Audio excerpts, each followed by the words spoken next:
George Grant Goodacre Gatley. A lot of names for a young man from Kenosha, Wisconsin, who would wind up in Yuma, Arizona, and is now in his 54th year as a broadcaster. George grew up living and breathing Boy Scouts. His father was an executive of the Boy Scout organization, and George rose through the ranks to become an Eagle Scout in 1948. During that time, the Scouts bought land for a Boy Scout camp in western Kenosha County. It was purchased from John Tetel, a farmer, who sold 80 acres abutting a small lake. George's dad began building a camp and working with the youth. George began a relationship with the farmer who became his adopted uncle. I used to go up to the farm and help out and work with him. When I wasn't working for the Boy Scouts, I would go up there and work for him.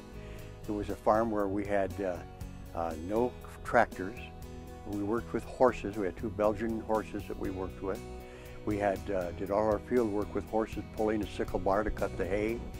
We had to grind all of our wheat on a power-driven threshing machine at the barn.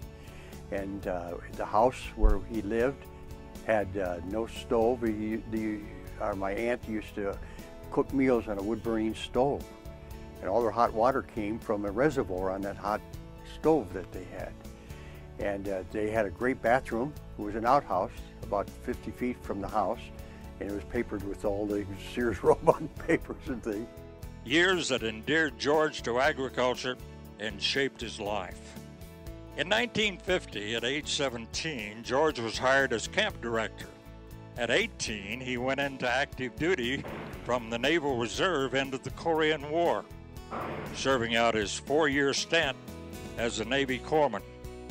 Leaving the Navy in 1954 and attending the University of Wisconsin, George was invited to become a professional scout executive for the Boy Scouts of America and moved to the National Capital Area Council near Washington, D.C. During his 4 years as scout leader, he had the occasion to do radio shows for the Boy Scouts in Leesburg and Warrenton, Virginia. He says he was bitten by the radio bug and in 1956 took part-time work as a broadcaster. Then in 1958, combined his resources with 2 engineers and bought the Warrenton radio stations for $65,000. The greatest interviews I had were those men and women on the soil, the farmers and ranchers that I had the chance to talk to. They are the greatest people, the hardest working people, and the strongest willed people I've ever known. Every farmer, every rancher is a different story. And it's all the same thing as their will and their strength and their desire to create something that is just fantastic. They have a great will. They're not out there for diplomas and things like that. They're out there to do something they love too, just like I love broadcasting. George saw great opportunity, but had to relocate to keep up with them.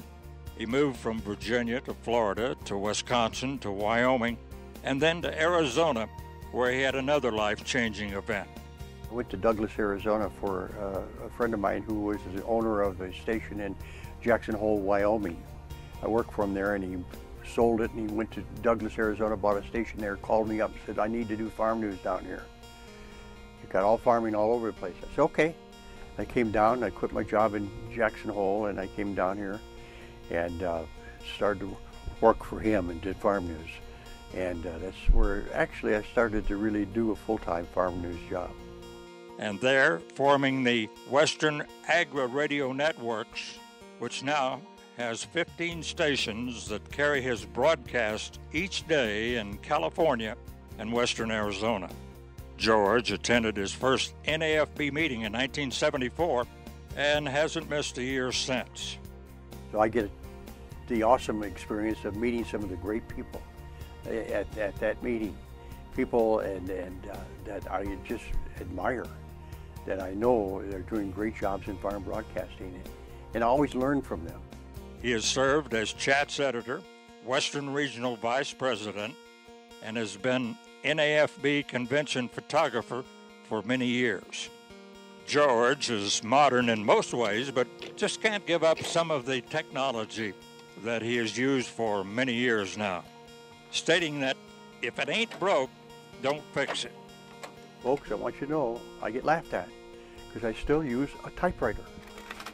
I still have a typewriter here that I use, and it works great. It helps to make out checks and things.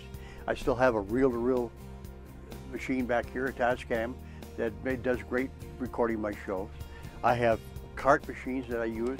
Committed to serving agriculture for over half his lifetime, George is as passionate today as ever. This whole job is a show and tell job. I want to show you what is out there in the world to grow. I want to tell you about it. I want you to understand it. I want you to know that I love agriculture, and you should too, because it keeps food on your table. Folks, I mean that. You don't want to depend on the world to feed you because you couldn't afford it. Depend on our farmers. Support them and love them and care for them because they're out there knocking themselves out without looking for any fanfares. George G.G. Gatley, founder of the Western Agri-Radio Network, friend of agriculture, we salute you as the newest member of the National Association of Farm Broadcasting Hall of Fame.